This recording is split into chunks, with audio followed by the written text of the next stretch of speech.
스가랴 1장.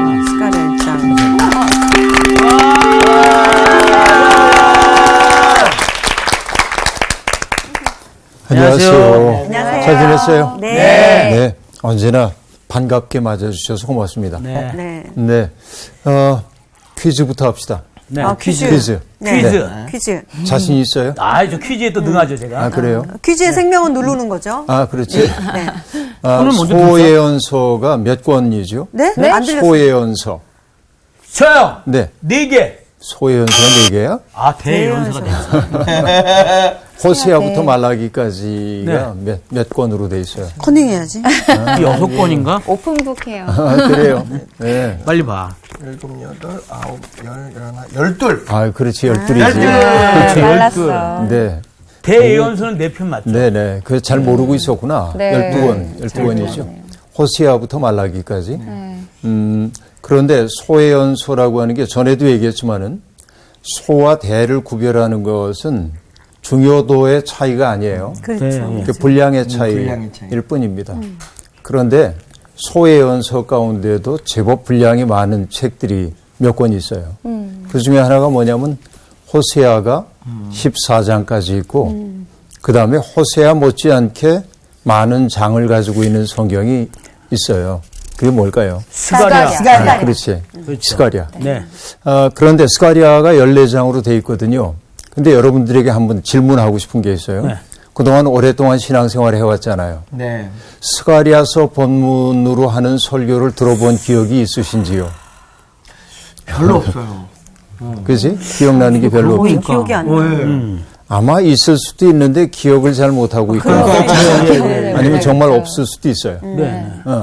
그러니까 14장이나 돼 있는데 스가랴 본문의 설교를 들은 기억이 별로 없다. 이건 뭘 의미할까요? 사람들이 읽기 싫어한다는 거죠. 아, 읽기 싫어한다. 네. 이 부분으로 설교하기가 힘들다. 아, 그렇지. 쉽지가 않다. 그렇지. 하는 얘기. 그러니까 사실은 스가랴서에 등장하고 있는 환상 이야기가 매우 해석하기가 어렵습니다. 그러니까 시간을 들여서 차근차근 해나가야 하는데 네. 그럴 시간이 주어지지 않는 짧은 설교 속에서 다루기가 쉽지가 않다. 네. 그렇게 얘기할 수 있겠습니다. 그렇다고 우리가 안 하고 넘어갈 수는 없잖아요. 그렇죠. 여러분, 커다란 근심이 우리 앞에 있어요. 이만큼 커요. 네. 내가 도저히 옮길 수가 없을 것 같아, 이게. 네. 그러면 어떻게 해야 되죠? 쪼개죠. 아, 그래요? 쪼개서 어떻게 해요? 나눠서 들고 가. 네. 그냥 넘어가야죠. 넘어가요. 네, 넘어가는 것도 방법이겠죠? 쪼개는 게 낫지 않을까? 네. 난 못 쪼개. 네. 살다 보면 상훈 씨가 정답을 얘기했는데 내가 생각하고 있는 네. 그러니까 인생의 큰 문제, 내 앞을 가로막고 있는 이 문제가 너무 압도적이어서 내가 도저히 옮길 수 없다고 생각할 때 사람들은 좌절하고 낙심하죠. 네. 그리고 그 앞에서 그저 머물러 있게 됩니다. 그러나 사실은 그 바위라고 하는 것도 틈들이 있을 거고 그 틈에 정을 대고 쪼개기 시작하면 쪼개서 나르면은 간단해지거든요. 인생의 문제들이 그렇다 하는 얘기입니다. 그래서 성경 공부하는 것도 이런 인내력을 필요로 해요. 그래서 이 책은 좀 어려워. 그래서 포기할 게 아니라 그 책을 차근차근 들어가다 보면 그 속에서 우리가 알지 못하던 맛이 배어나와요. 그래서 스가랴서를 통해서 우리들이 한번 네. 맛을 느껴보도록 하십시다. 네. 오늘 수업 스가랴 1강 여호와께로 돌아오라. 오늘 첫 시간이기 때문에 많이 공부는 하지 못하고 네. 1절부터 6절까지만 공부할 겁니다. 자, 나눠서 좀 읽어주세요. 네.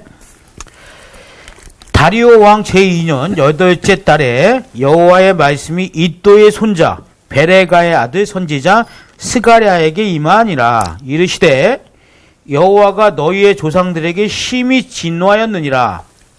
그러므로 너는 그들에게 말하기를 만군의 여호와께서 이처럼 이르시되 너희는 내게로 돌아오라.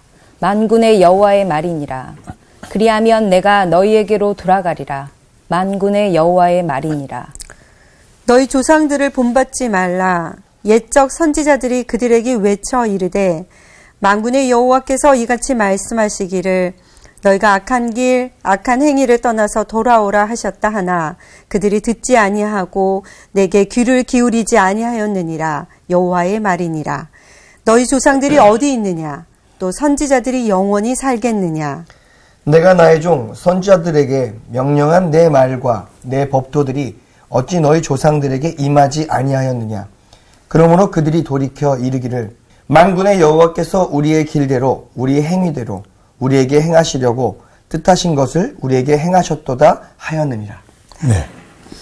자, 오늘 이제 그 도입 부분을 우리가 이야기를 하게 되는데, 네. 미리 말하자고 한다면은 이 스가랴라고 하는 선지자는 학계 선지자와 함께 바벨론에서 포로 생활하던 포로민들이 고국 땅으로 귀환한 후에 성전을 짓게 되는데 성전을 짓는 일을 독려한 예언자입니다. 학계와 스가랴 네. 두 사람인데 스가랴도 그 중에 하나이고 그리고 나이는 누가 우위인지는 알 수 없으나 네. 스가랴는 학계의 예언이 거의 끝나갈 무렵에 등장합니다. 네. 네. 그러니까 학계가 예언자로는 학번이 높아. 선배님이시네. 그러니까 약간 더 이제 선배님이라고 얘기할 수 있겠어요. 그런데 이 학계와 달리 스가랴는 영적인 예민함이 있었던 사람인 것 같아요. 물론 학계가 영적 예민함이 없었다는 얘기는 아니고 뭐냐면 특별히 이 스가랴는 환상을 많이 봤어요. 환상. 성경에 보면은 하나님이 말씀하시는 방법이 다양하거든요. 그렇죠. 직접 말씀하시기도 하고 또 예언자를 통해 말씀하시기도 하고 그렇죠. 또 침묵의 소리를 통해서도 말씀하시는데 가끔은 꿈을 통해서도 네. 말씀하시죠. 꿈을 통해서도. 그런데 환상도 하나님이 말씀하시는 방법 가운데 하나거든요. 네. 그런데 스가랴는 바로 그런 환상을 많이 보았던 사람입니다. 그래서 스가랴서에 보면은 8개의 환상 이야기가 등장해요. 그 환상 이야기가 오늘 우리에게 낯설게 느껴지기 때문에 사람들은 스가랴를 어렵다고 인식하는 경향이 있습니다. 그러나 사실은 하나하나 차근차근 씹어가다 보면 그 내용이 일관된 하나의 지향점을 가지고 있구나 하는 걸 우리가 알 수 있어요. 네. 살펴볼 텐데 네. 그런데 스가랴는 구조상으로 상당히 좀 분별되는 두 부분으로 이루어져 있습니다. 1장부터 8장까지와 9장에서 14장까지가 같은 스가랴라고 하는 이름으로 묶여 있으나 이 둘이 상당히 성격이 좀 달라요. 이 둘이. 그러니까 문체도 다르고 그렇죠. 그리고 강조하는 지점도 다릅니다. 그래서 사람들은 뭐라고 하냐면은 스가랴 9장부터 14장을 일러서 제2 스가랴 그렇게 말합니다. 마치 이사야서가 1장부터 39장까지의 내용과 40장 이후의 내용이 조금 달라지거든요. 그래서 우리가 40장 이후를 제2 이사야 또 40장 이후 66장까지를 좀 나눠가지고 제3 이사야 이렇게 분류하기도 하는데 시대를 달리하는 사람들의 이야기가 한 사람의 이름 속에 묶여져 있는 책들이 더러더러 있습니다. 그런데 스가랴서도 그런 경향이 있어요. 특색들이 좀 있어요. 어떤 거냐면 아까 얘기한 대로 스가랴는 학계와 더불어 성전 건축에 관심이 많잖아요. 네. 그래서 1장부터 8장까지는 성전 이야기가 많이 등장합니다. 성전 건축 이야기가 등장하는데 근데 9장부터 14장에서는 성전 얘기가 안 나와. 여기는. 네. 그렇죠. 스가랴 전체가 성전 건축을 독려하는 것이라고 얘기를 했는데 그런데 9장부터 14장에는 성전 얘기가 별로 나오지 않는다 그 얘기예요. 그리고 이 1장부터 8장에서 굉장히 중요한 하나님의 말씀은 뭐냐면 환상이에요. 하나님은 환상을 통해 말씀을 전해주세요. 예언자가 그 환상을 보고 있는 거죠. 그러나 9장부터 14장은 환상보다는 하나의 묵시적인 계시 이런 것들이 이제 중요하게 나타나고 있습니다. 그러니까 아주 시적이고 그리고 묵시적인 그런 계시의 내용이 여기 등장하고 있다고 얘기할 수 있겠습니다. 네. 또 하나는 뭐냐면은 1장부터 8장까지에서는 종교 지도자들, 특별히 제사장들의 역할이 강조되고 있어요. 이분들이 잘해야 돼. 제사장의 역할이. 제사장에 대해서 그러니까 긍정적이에요. 네. 근데 9장부터 14장에서 뭐냐면 네. 제사장에 대해서 부정적이에요. 제사장의 역할에 대해서 다소 부정적인 이 역할에 대해서 좀 부정적으로 보여. 자, 이 이유는 나중에 하나하나 좀 꼽아봐야 할 텐데 왜 그런지에 대해서는 그 다음에 뭐냐면은 제사장의 지도력이 나라를 바로 세울 거라고 해서 제사장들이 굉장히 지도력의 핵심으로 등장하는 게 1장부터 8장이라고 한다면 9장부터 14장 사이에는 제사장적 지도력이 아니라 여호와 하나님께서 직접 하나님이 직접 다스리시는 그런 세계에 대한 이야기를 하고 있습니다. 그럼 상당히 그렇죠? 다르죠? 달라요. 그러면 여러분 이쪽이 옳은 거예요? 이쪽이 옳은 거예요? 옳고 그름의 문제로 얘기할 수가 없어요. 네. 그러니까 이 시대에는 이런 방식으로 말할 수밖에 없고 네네. 이 시대에는 이런 이들의 지도력에 의지해서 나라를 세워야 하고 네. 그러나 시대가 바뀌고 나니까 그들이 제 역할을 하지 못할 때 예언자는 다시 새로운 언어와 새로운 지도력을 말할 수밖에 없는. 그러니까 옳고 그름의 문제가 아니라 시대가 바뀌었다. 이렇게 이제 봐야 하는 겁니다. 네. 그러니까 스가랴서는 바로 이런 구조로 되어 있다고 말할 수 있겠습니다. 자, 본문 가보면요. 네. 다리오 왕 제2년 8째 달에 여호와의 말씀이 id도의 손자 베레기야의 아들 선지자 스가랴에게 임하니라.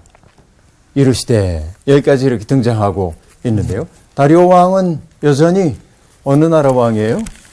페르시아. 네, 페르시아 왕입니다. 그죠? 페르시아 왕인데요. 그러니까 고레스 이후에 페르시아 왕이라고 얘기할 수 있겠는데 이 다리오 왕 제2년 8째 달 하고 말하고 있잖아요. 네.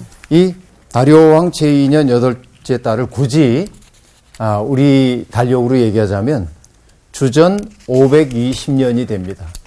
주전 520년. 그러면 여러분 남왕국 유다가 바벨로니아에 의해서 멸망당한 그 해가 언제죠? 주전 587년 혹은 6년 그렇게 얘기를 해요. 587년이라고 합시다. 그러면 멸망당한 때로부터 몇 년이에요? 520년이면 67년. 거의 70년 가까운 세월이 흘러갔을 때이죠. 네. 여러분 70년이 긴 세월이에요. 긴 따지고 세월이죠. 보면 네. 짧지 않은 세월이라고 볼 수 있겠어요. 그리고 우리가 일제의 아주 폭압적 지배를 받은 것이 35년 남짓이거든요. 2배요. 그러니까 그 세월의 상처가 아직도 남아 있잖아요. 그럼요. 그렇죠. 아직도 이제 그 우리 종군 위안부 할머니들의 아픔 이런 것들이 해결이 안 되고 징용 끌려갔던 분들의 억울함도 해소가 안 되고 지금 벌써 해방된 지 얼마나 흘러갔어요. 오래됐잖아요. 그런데도 이 상처가 아물지가 않았는데 근 70년 가까이를 내 나라에서 식민 지배를 받은 것도 아니고 이방 나라에 끌려가서 살고 있던 사람들이 돌아왔다고 할 때 그들의 마음속에 있는 한과 아픔이라고 하는 거는 이루 말로 다 할 수가 없었을 거입니다. 근데 어쨌든 이 다리오 왕 2년 이 무렵에 그러니까 주전 520년 우리 달력으로 얘기하면 10월과 11월 사이입니다. 이때 스가랴가 이제 소명을 받아요. 근데 이 스가랴를 소개하는 이야기를 보니까 id도의 손자 베레기야의 아들 선지자 스가랴 이렇게 나오고 있습니다.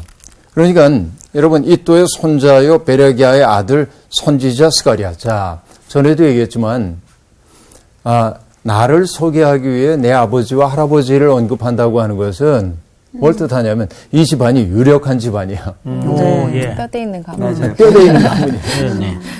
그러니까 이 얘기는 뭐냐면 여기 이또라고 하는 그분이 바벨론의 포로로 잡혀갔던 분인데 스룹바벨 여호수아와 더불어서 귀환한 꽤 유명한 제사장 가문으로 보여요. 그러니까 여러분 유명한 집이 있잖아요. 그 집 보는.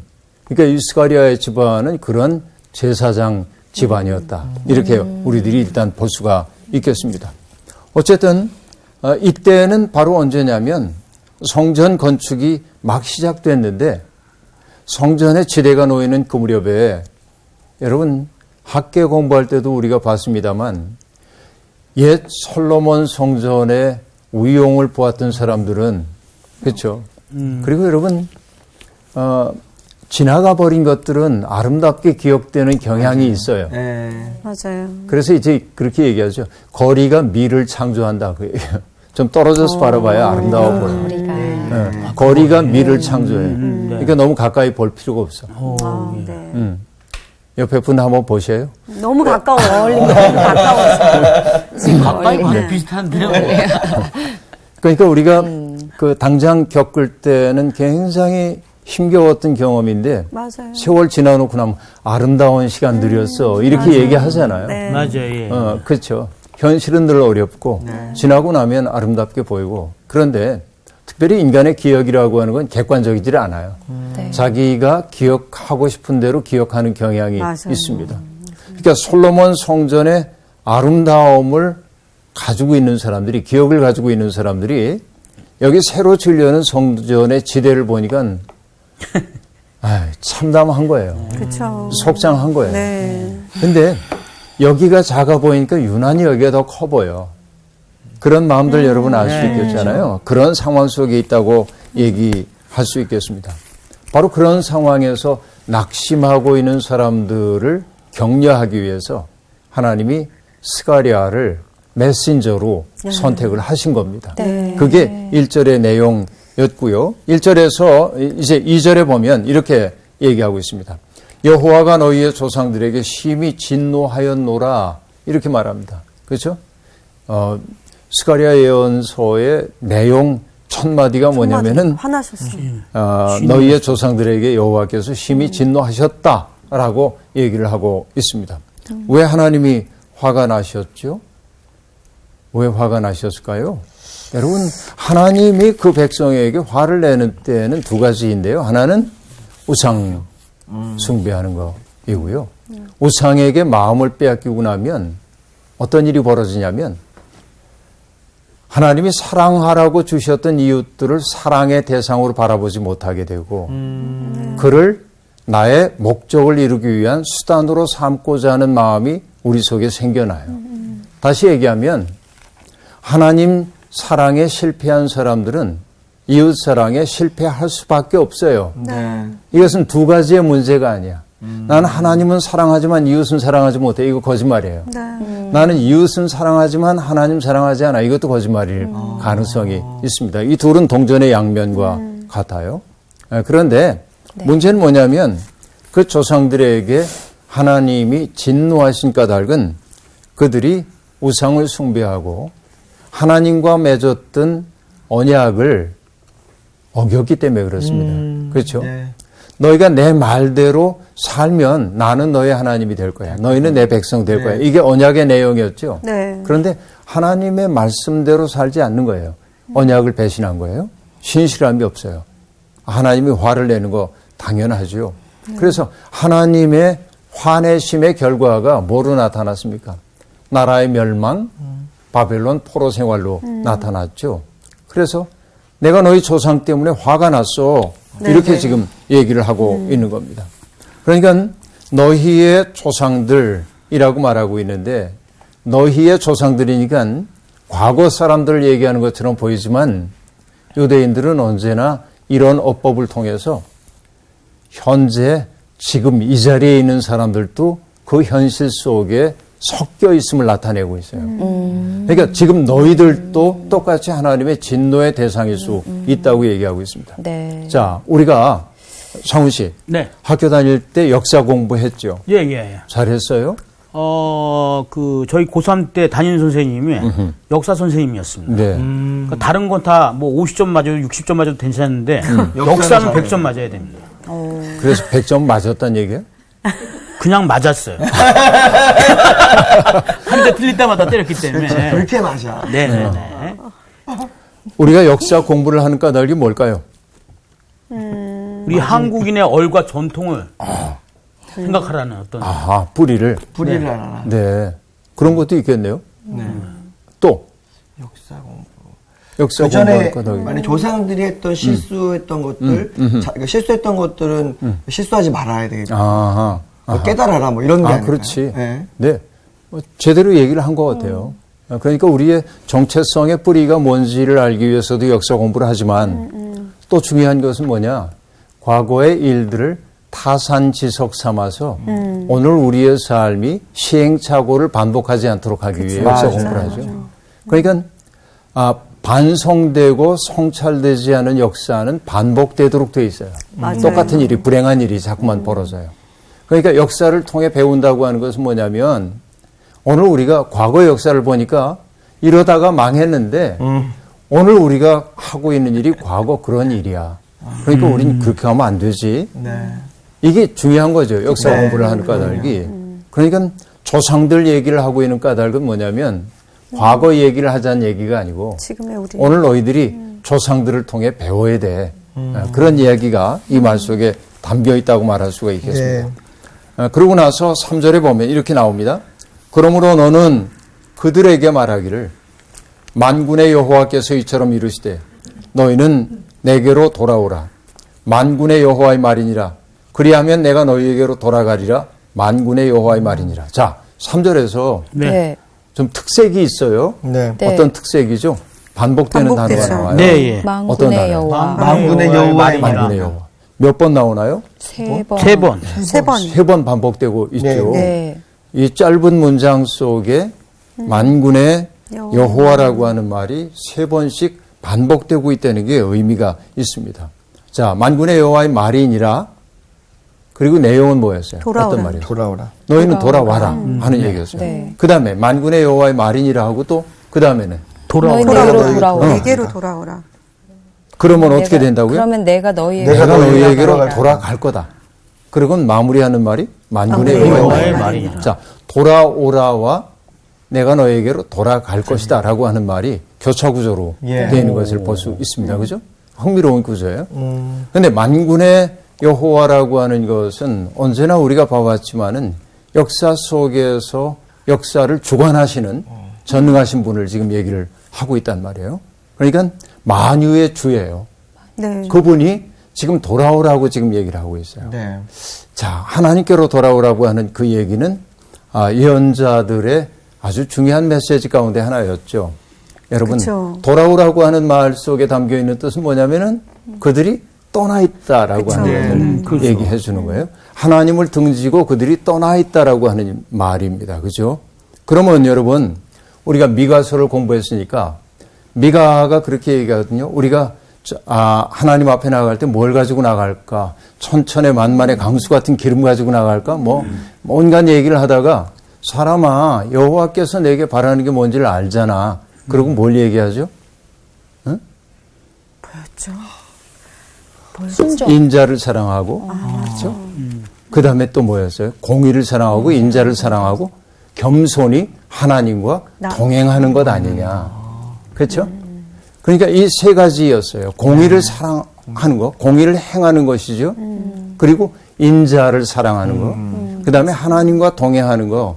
바로 그것이 뭐냐면은 하나님 앞으로 나아가는 사람들이 해야 할 일이에요. 그러면 하나님으로부터 그들이 떠났다고 하는 말은 뭐냐면 그 미가의 논법으로 얘기하자면 세 가지를 지키자. 공의로운 삶으로부터 벗어났다는 얘기고 인자한 사랑을 가지고 살기보다는 그렇죠? 내 마음속에 거칠고 그리고 잔인한 것 그렇죠. 이웃들을 아까 얘기한 대로 수단으로 삼고자 하는 마음이 나를 사로잡고 있었다는 얘기고 하나님과 동행하는 삶이 아니라 하나님께 등 돌린 삶을 사는 거죠. 이게 하나님으로부터 떠난 삶입니다. 그러면 돌아오라고 하는 얘기는 뭐예요? 금방 얘기했던 그런 삶을 회복해라. 다시 그 삶을 회복해라. 회복하기 위해 중요한 건 뭐예요? 돌아오기 위해 해야 하는 건 뭐죠? 여기에서 내가 애집하고 있던 그것들을 버려야 되죠. 붙들고 갈 수는 없어요. 뭘 해야 되냐? 버려야 돼요. 네. 버려야 돼. 이게 이제 무엇보다도 중요한 거라고 볼 수 있겠습니다. 하나님께로 돌아간다고 하는 것은 바로 그런 거예요. 나 중심의 삶에서부터 돌이켜서 하나님이 기뻐하시는 일이 무엇인지를 여쭈어보며 사는 삶이에요. 그 삶은 조심스러울 수밖에 없겠죠. 자, 여러분 여러 번 얘기를 했습니다만 인간은 욕망을 가진 존재예요. 욕망 없는 사람은 한 사람도 없어요. 세상에. 여러분 하나님이 흙으로 아담을 만드시고 그 코에다가 숨을 불어넣으시잖아요. 네. 그래서 뭐가 됐다고 얘기했어요? 생명이 됐다. 그건 네페쉬라고 하는 말인데 네페쉬는 뭐냐면 육체를 뜻하는 말이기도 해요. 그러니까 인간이 가지고 있는 기본적 욕망이에요. 욕망 덩어리가 된 거야. 인간은 살아있다고 하는 건 뭐냐면은 결국 우리가 욕망을 가진 존재예요. 근데 하나님이 기대하시는 건 뭐냐면 내 욕망대로 살지 않는 거. 그러니까 내 욕망은 빵 5개를 나 혼자 다 먹고 싶지만 저렇게 바짝 마른 상훈 씨를 보니까 가련한 마음이 내 속에 들어서 난 2개만 먹고 상훈 씨를 위해 3개 남겨줬어. 그게 내 욕망을 지금 내려놓은 거죠. 이게 제가 인간다. 받은 제가 또 이거 3개 다 먹으면 안 돼 해가지고 또 나훈이한테 나눠주고 이런 또 욕망. 굉장히 현실적이지 못한 것 같아요. 이야기가. 거기 현실적이지 않대. 네. 그러나 우리가 오해하지 말아야 될 것은 상훈 씨가 정말 잘 나눠주는 사람이라는 거예요. 그리고 맞아요. 여기 중요한 포인트는 상훈이는 결코 많이 먹지 않는다는 맞아요. 거. 많이 먹지 많이 않아요. 먹지도 않고. 자. 많이 먹고 싶어요. 네. 근데 어쨌든 자기 욕망이라고 하는 것은 자기 중심성을 가지고 있어요. 그렇죠. 자기를 중심으로 뭔가를 하고 싶어요. 이 얘기는 뭐냐면 타자 배제적이야. 그죠? 네. 타자를 배제. 그러니까 여기는 사랑이 개입할 여지가 별로 없어. 욕망이 내 삶의 중심이 될 때 우리는 사랑을 실천하기가 어려워요. 사랑은 자기 초월의 능력입니다. 자기를 넘어서는 능력이에요. 다시 얘기하면 나 좋을 대로 하지 않는 내면의 능력이 사랑이에요. 내가 누군가를 사랑해요. 어떤 사람을. 그러면 사랑하는 사람을 위해서 나는 무능력하고 싶지 않아. 네. 나도 연애할 때요. 네. 추운 겨울에 이렇게 가다가 옆지기가 어우 추워 그러면은 잠바 벗어 줬다니까 그러니까요. 안 추워 그럼 난 괜찮아. 그렇죠. 예. 사실 남자야. 괜찮긴 뭘 괜찮아. 근데 그 마음 알잖아요. 맞아요. 이 사람을 도와주고 싶은 그 마음이 있잖아요. 그게 사랑이야. 그래서 사랑은 자기 초월의 능력이라고 얘기하는 게 그런 얘기란 말이에요. 그러니까 욕망의 터전 위에 집을 짓던 그 삶, 그것 때문에 하나님이 화가 나셨으니 이제는 그 삶에서 돌이켜서 하나님께로 가라. 하나님은 어떤 존재냐면은 모든 사람들이 각자에게 주어져 있는 생명을 한껏 누리며 살기를 바라는 분. 네. 세상에는 어떤 생명도 함부로 훼손되지 않기를 바라는 분인데 그분께로 돌아가야 돼. 그럴 때 하나님이 하신 말씀은 뭐냐면 나도 그들에게 돌아갈 거다. 그렇게 말합니다. 사실은 조건이 아니에요. 그러니까 우리가 하나님께 등을 돌리고 있는데 우리가 하나님께로 돌아서는 순간 하나님은 이미 그곳에서 우리를 기다리고 계신 거죠. 그 말을 만군의 하나님이라고 하는 세 마디의 말 속에 담아서 설명하고 있어요. 돌아가야 돼. 그죠? 여러분, 그래서 우리의 인생이라고 하는 게 어떤 과정이냐면 돌아감의 과정입니다. 우리는 끝없이 삶을 통해 하나님으로부터 멀어지는 삶을 살아요. 세상의 인력에 끌려가지고. 네. 그렇죠. 그러나 우리는 하나님의 은총에 따라서 자꾸만 위를 향해 나가게 됩니다. 자, 여러 차례 얘기한 적이 있는데요. 세상에는 두 가지의 힘이 작동해요. 하나는 아래로 우리를 잡아당기는 중력이고요. 또 하나는 위로 우리를 잡아당기는 은총이 있어요. 그러니까 은혜 가운데 산다고 하는 것은 뭐냐면 세상의 중력, 인력에 끌려 내려가지 않고 육체적 삶을 사는 게 아니라 영적 삶을 살아가는 거죠. 네. 이게 은총. 그런데 은총 받은 자들의 삶은 뭐냐면 은총에 이끌려 낮아지는 데 있어요. 성호 씨가 고통받는 모습을 보고 내 마음이 너무 아파서 그 성호 씨의 마음 아픔의 자리에 내가 내려가는 거야. 그게 은총 받은 자의 삶이에요. 그러니까 예수 그리스도가 그렇죠? 그분은 근본 하나님의 본체시지만 하나님과 동등됨을 취할 것으로 여기지 아니하시고 자기를 비워 종의 몸을 입고 이 땅에 오셨어요. 성육신의 신비이죠. 그러니까 은총을 받은 사람들은 여기에만 머물러 있으면 안 돼요. 뭘 해야 돼? 중력에 이끌리는 사람들에게 와야 돼요. 이게 우리의 책임이란 말이에요. 이게 하나님이 우리에게 기대하는 바라고 얘기할 수 있겠습니다. 자, 그 다음에 보면요. 4절 보니까 너희 조상들을 본받지 말라. 옛적 선지자들이 그들에게 외쳐 이르되 만군의 여호와께서 이같이 말씀하시기를 너희가 악한 길, 악한 행위를 떠나서 돌아오라 하셨다 하나 그들이 듣지 아니하고 내게 귀를 기울이지 아니하였느니라.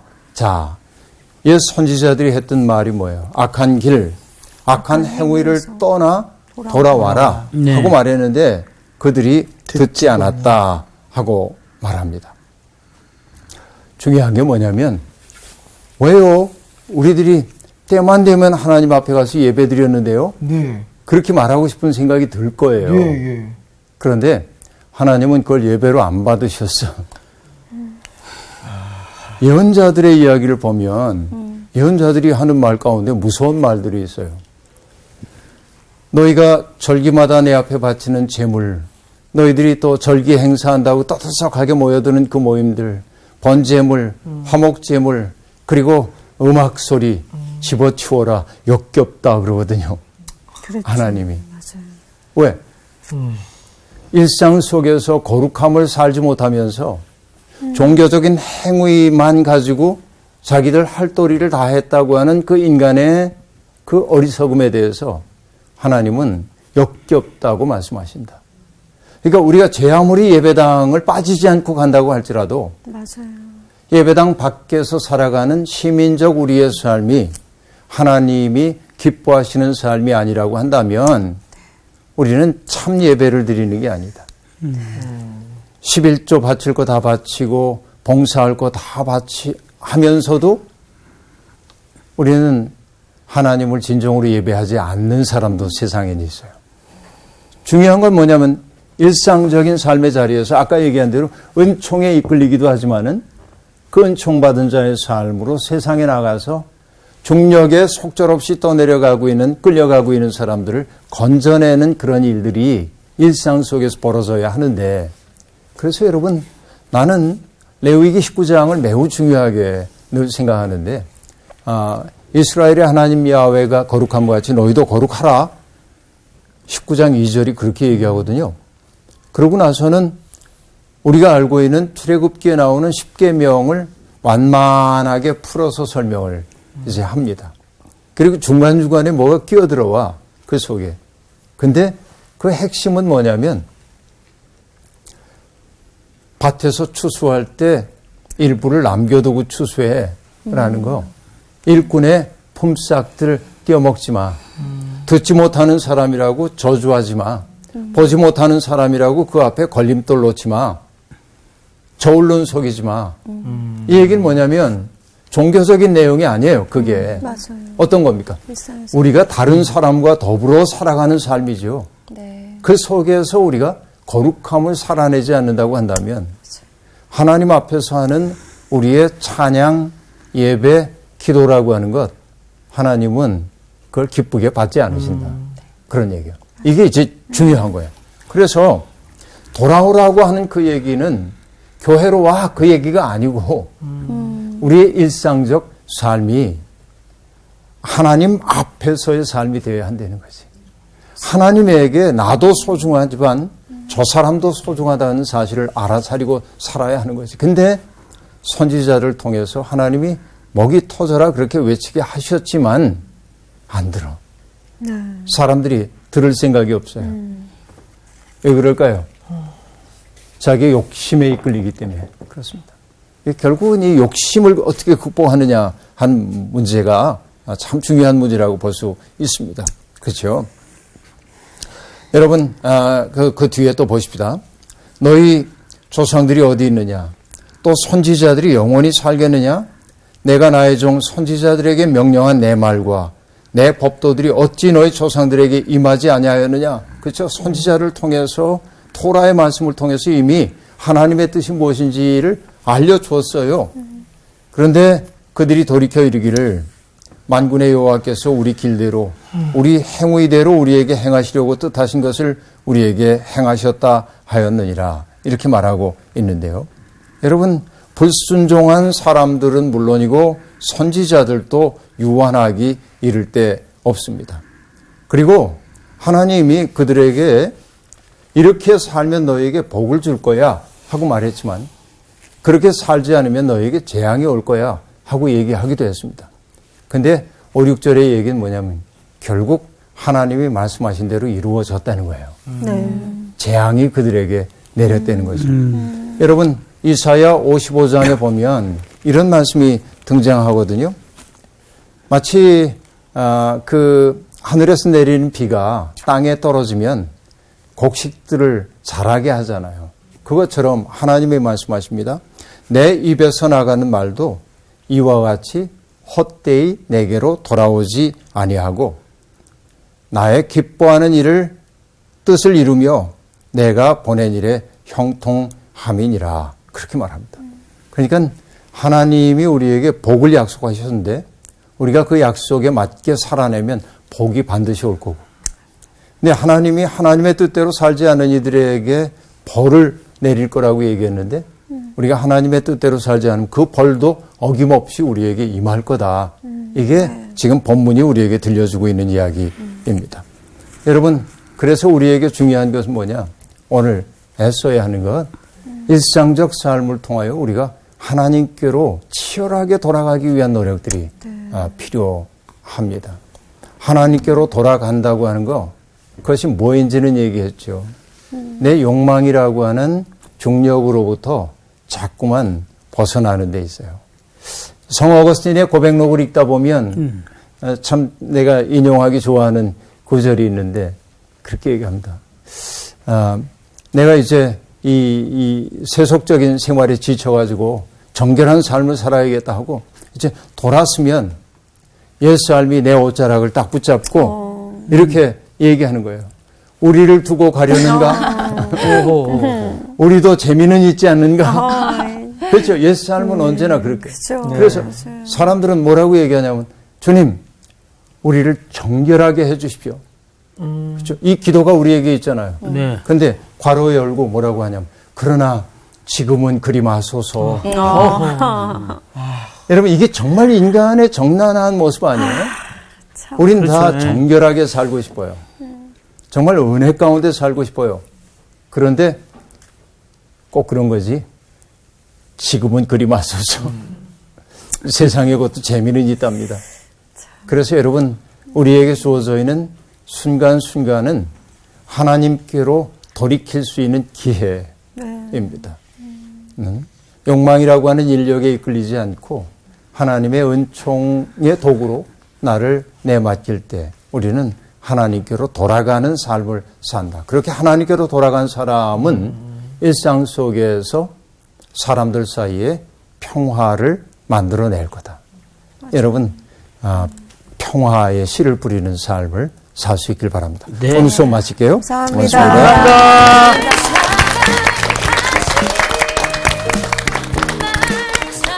나는 오늘 이 이 말씀 들으면서 자꾸 탕자 비유처럼 저쪽에 하나님이 지금 문 열고 계속 기다리고 계셔. 미란아 빨리 돌아와 그러는데 나는 잠깐만요. 이것 좀 이거 너무 재밌거든요. 이것만 하고요. 그러고 나서 내가 또 상처받고 또 울면서 또 하나님한테 가잖아. 그리고 다시 또 그 옛 것이 또 그리워서 다시 또 그쪽으로 또 가. 이런 반복되는 생활을 하는데 진짜 아까 선생님 말씀하신 대로 일상의 내 삶 속에서의 거룩을 자꾸 쫓아가면서 이 삶이 굉장히 나한테 달고 재밌어야 될 것 같아요. 이게 너무 좋아서 이게 유혹되는 것들이 과히 이게 재밌지가 않은 거야. 이게 너무 재밌어서. 그게 내 체질화처럼 내 몸에 이렇게 바뀌어야 될 것 같아요. 일상의 삶에서 정말 거룩하게 사는 거, 그러니까 하나님 기쁘시게 사는 거, 그게 진짜 신앙인의 어떤 정수의 모습인 것 같아요. 그 모습을 되게 바라게 돼요. 네. 이제 아까도 목사님 얘기하셨지만 이 중력에 빠지지 않고 은총의 삶을 살아야 되는데 정말 그 은총의 삶을 산다고 해가지고 그 위에만 있는 게 아니라 그 밑에 다시 또 내려와서 그 아픔 속에 살고 있는 그 사람들과 같이 나눌 수 있고 같이 마음을 함께하는 것들이 굉장히 중요하다고 나는 생각을 해요. 이번 주 퀴즈입니다. 우리야를 죽이고 그의 아내를 빼앗은 다윗을 책망한 선지자는 누구일까요? 1번 사무엘, 2번 나단, 3번 미가. 정답을 아시는 분은 CBS 성서학당 홈페이지에 정답을 올려주시거나 우편으로 보내주시면 됩니다. 선정되신 분들에게는 대한성서공회에서 성경 통독을 위한 최고의 자습서 성경 2.0 크리스채너티 투데이 1년 정기 구독권, 성경을 쉽고 재미있게 가르쳐주는 성서학당 선생님들의 저서 중 하나를 드립니다.